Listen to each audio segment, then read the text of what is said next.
Assalamu alaikum warahmatullah. ¿Qué tal? ¿Todo bien? Alhamdulillah. Hoy vamos a hablar sobre el tema de la circuncisión. ¿Es obligatoria? ¿No es obligatoria?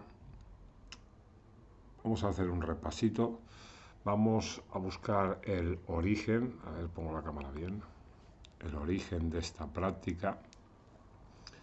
Y un par de cositas más que son interesantes, Bueno, donde se inicia todo este asunto es en el judaísmo. El Berit Milá o pacto de la circuncisión.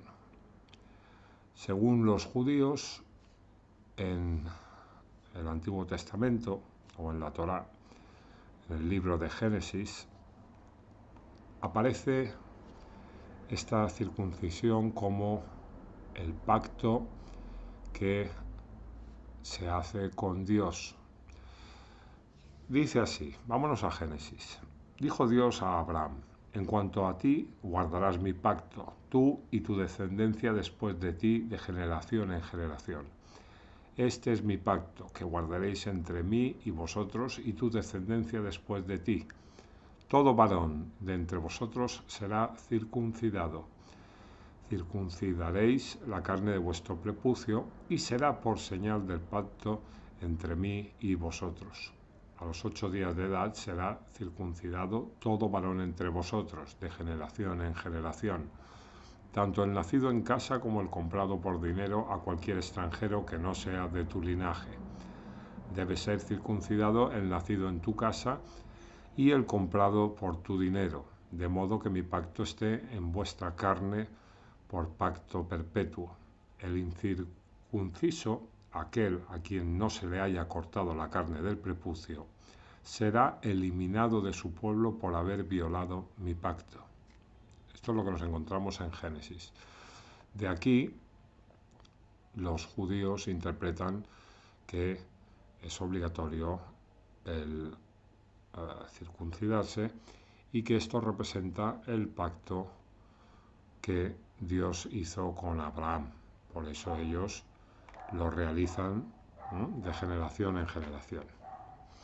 Bien, pero nosotros somos musulmanes y aunque guardemos relación con ellos, sabemos por lo que nos dice el Sagrado Corán que la referencia es el libro de Allah y que a partir de él tenemos la guía para saber qué partes de la Torá o del Evangelio o de cualquier otro libro son palabra de Allah o no son palabra de Allah. Bien. En el Corán, sobre la circuncisión, no se menciona absolutamente nada de manera explícita en ningún versículo. Nada, cero. No existe en el Corán. Se sabe que en la época del profeta Mohammed esta práctica era realizada por las tribus paganas árabes como una costumbre y que las tribus de judíos de Arabia lo practicaban como un ritual religioso, por la razón que hemos señalado hace un momento en Génesis. Bien, entonces hoy día sucede un poco lo mismo. Hay mucha gente que no son ni musulmanes, ni judíos, ni nada, y se hacen la circuncisión como costumbre en muchas tribus de África, en muchos lugares del mundo. Pero bueno, en la época en que fue revelado el Sagrado Corán, lo hacían los paganos y lo hacían los judíos de la Arabia preislámica. Bien, entonces, si no aparece mención alguna en el Sagrado Corán, ¿de dónde sale esta práctica en relación al musulmán? Bueno, de los hadices. En los hadices encontramos que hay una lista de preceptos que debemos seguir si queremos cumplir con la fitra, ¿no? aparecen numeradas una serie de cuestiones que hay que realizar en algunos hadices, como quitarse el vello, una serie de prácticas en las que iría incluida esta circuncisión. En otros hadices la circuncisión no aparece en la lista de preceptos. Entonces, claro, aquí tenemos, como siempre, con las tradiciones donde elegir, ¿no? Es por esto que ni siquiera en los hadices queda claro, porque en algunos sitios aparece como, sí, parte de la fitra, otros no. Es por esto que las 4 escuelas sunitas no se ponen de acuerdo de si esta es una práctica obligatoria, si es meritoria, si es conveniente.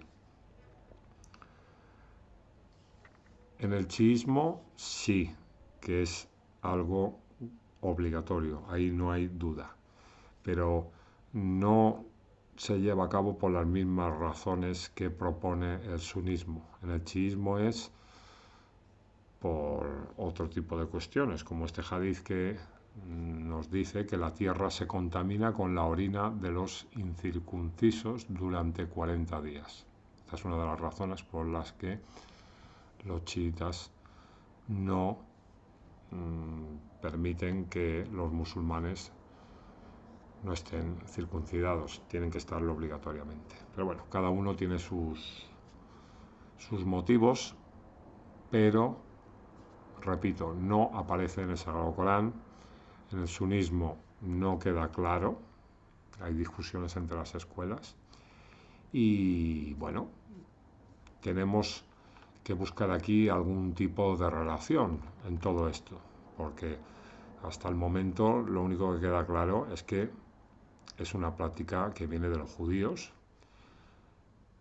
y vamos a buscar en el Sagrado Corán qué nos dice sobre el pacto con Dios, porque esto los judíos lo hacen como precepto del pacto con Dios.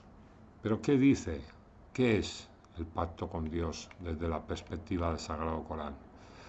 Bueno, el pacto con Dios en el Corán no se explica de forma explícita, sino parabólica, es decir, que debemos revisar el contexto donde aparece esta expresión, el pacto con Dios, para buscar esos matices que nos ayuden a entender qué es exactamente este pacto con Dios.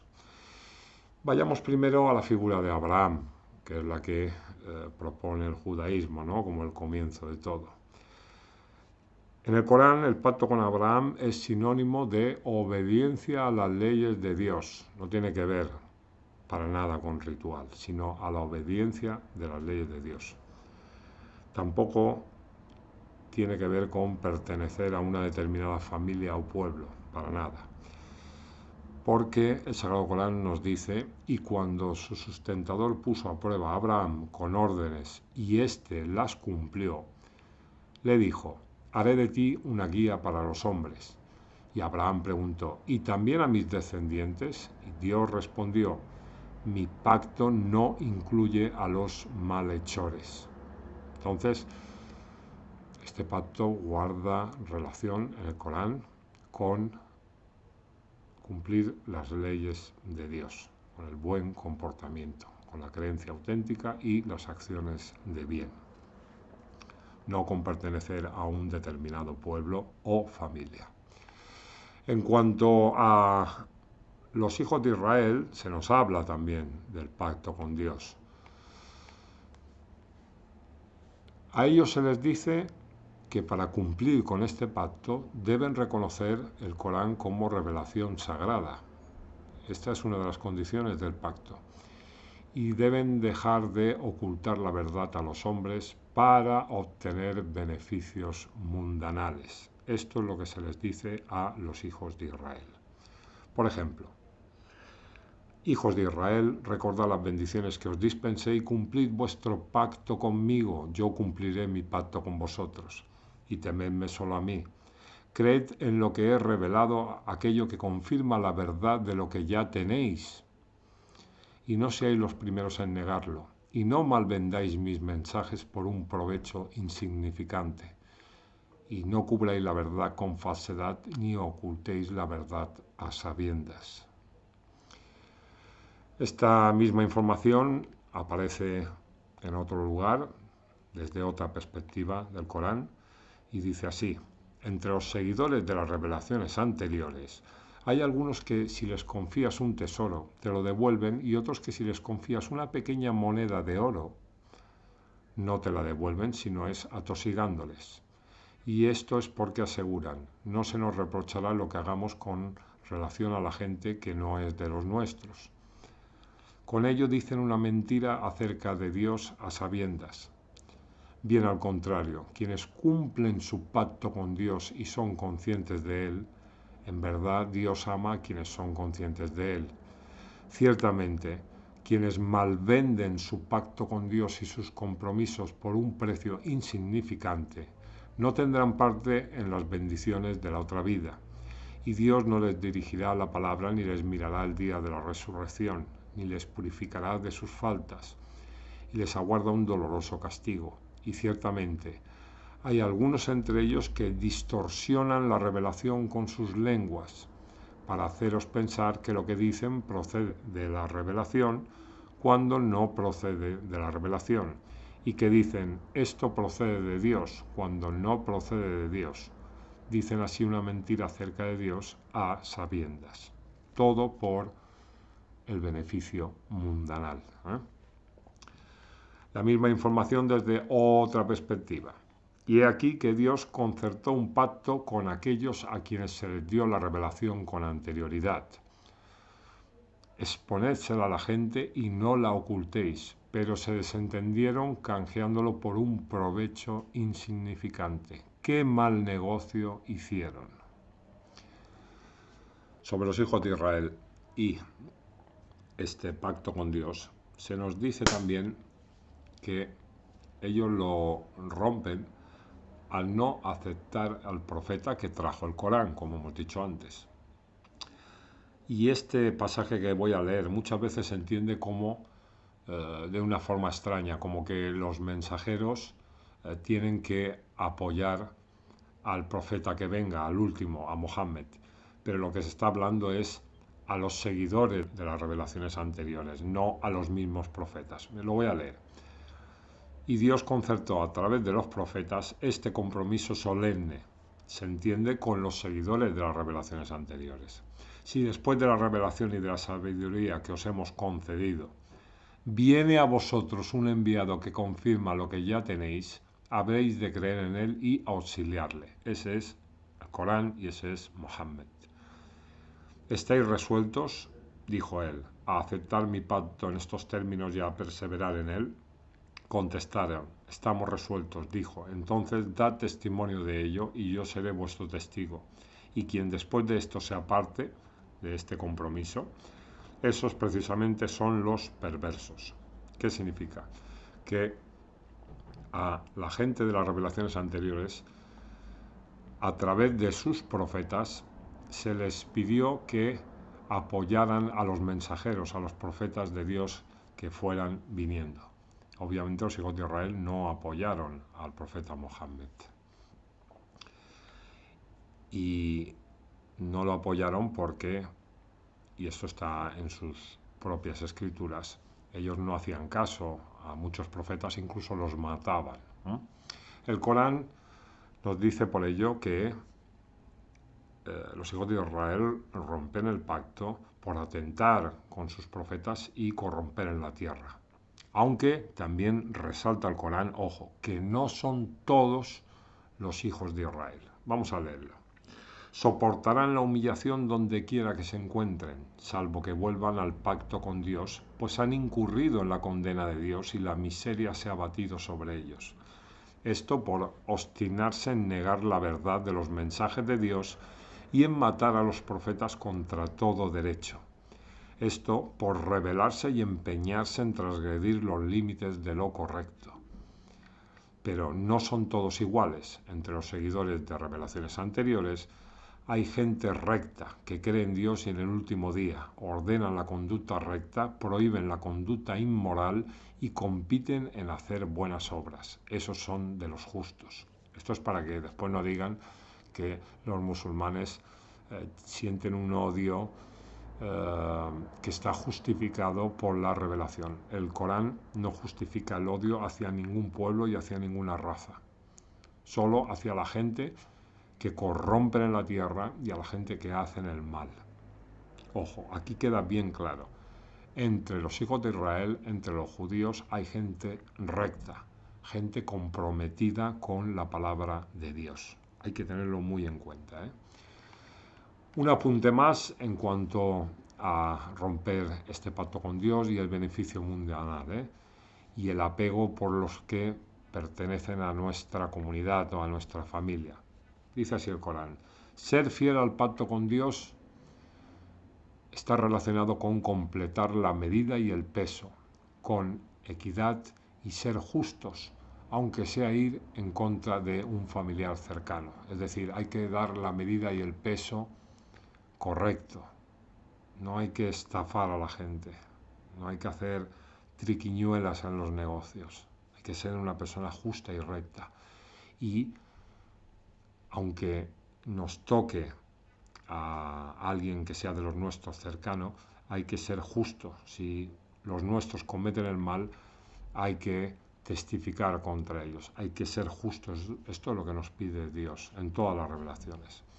Otro apunte más en cuanto a no aprovecharse del poder que uno tiene frente a los demás. Un pueblo no puede abusar de los demás, incumplir sus compromisos única y exclusivamente porque Dios les ha dado un poder momentáneo. No se puede.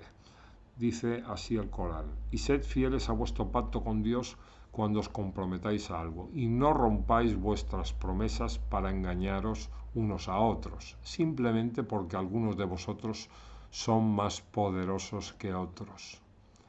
Todo lo que tenéis se acaba, dice, mientras que lo que hay junto a Dios es eterno. Entonces, proyectar el poder contra los débiles solo por un beneficio mundanal es algo que tarde o temprano se ha de acabar. Solo lo que hay junto a Allah es eterno, nos dice el libro. Con todo esto, lo que entendemos es que el pacto con Dios no pertenece a un pueblo, en realidad es para toda comunidad, para todo ser humano. Nos dice el Corán que el pacto guarda relación con alejarse del sectarismo y las malas acciones. El Corán nos dice que romper el pacto con Dios es sinónimo de extravío y perversión, pues consiste en separar lo que Dios ha ordenado mantener unido y extender la corrupción en la tierra. Esta misma información aparece también en el Corán desde otra perspectiva y se nos llama a buscar la unidad y hacer las buenas acciones. Dice así: y aferraos todos juntos, y esto incluye a todos, musulmanes, judíos, cristianos, todos juntos al pacto con Dios, y no os separéis, y recordad las bendiciones que Dios os ha concedido, y cómo cuando erais enemigos unió vuestros corazones, de forma que por su bendición habéis llegado a ser hermanos. Así os explica Dios sus mensajes para que de vosotros pueda salir una comunidad que llame al bien, ordenando la conducta recta y prohibiendo la conducta inmoral. Esta comunidad no solo está compuesta por musulmanes, sino por gente que están comprometidos con Dios, con la causa de Dios. Por eso, antes hemos leído que también entre los judíos y los cristianos hay gente que prohíben la conducta inmoral y que son justos, que son gente recta. Por eso ellos también forman parte de esta comunidad a la que nos llama el Corán. Una comunidad unida de gente que, aunque tengan distintas visiones de la religión o de la vida, van por un mismo camino. Quieren cumplir el pacto con Dios. Dice también el Corán que no seáis como aquellos que se dividieron y discreparon entre sí. Esto es la continuación de lo que estamos leyendo. Después de haberles llegado todas las pruebas de la verdad, porque a eso les aguarda un terrible castigo. No hay que dividirse. No hay que dividirse. División lleva a corromper en la tierra. Es lo peor que puede hacer el ser humano. No olvidéis que cuando Adán se acerca al árbol, Adán representa al ser humano y el árbol representa el sectarismo, que es el sentido primario del término árbol, el ramificarse. El fallo de Adán, el fallo del ser humano, es acercarse al sectarismo, a la separación, el no mantenerse unidos. Eso es lo que nos enseña el Corán desde la primera historia que aparece en el libro.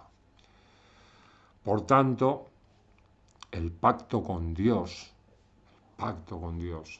no tiene que ver con estar circuncidado, para nada, desde una perspectiva del Islam, del Corán. El pacto con Dios consiste en mantener a la humanidad unida y hacer el bien a todos los hombres, a través del cumplimiento de las leyes del Sagrado Corán, que aparecen también en el resto de revelaciones. Están esas leyes. Para cumplir esto debemos dejar a un lado el orgullo por nuestra raza, nuestra nación o nuestro pueblo. Se debe dejar a un lado la búsqueda del beneficio mundanal. Solo así estaremos cumpliendo el auténtico pacto con Dios, el que se le ordenó a Ibrahim, al que se le ordenó a los hijos de Israel, el que se le ordenó a Mohammed y a cualquier ser humano que Dios ha creado. Con esto finalizo esta exposición y que cada uno saque conclusiones de todo lo que acabamos de decir en este vídeo. Un fuerte abrazo, inshallah que todo vaya muy bien y assalamu alaikum wa rahmatullah.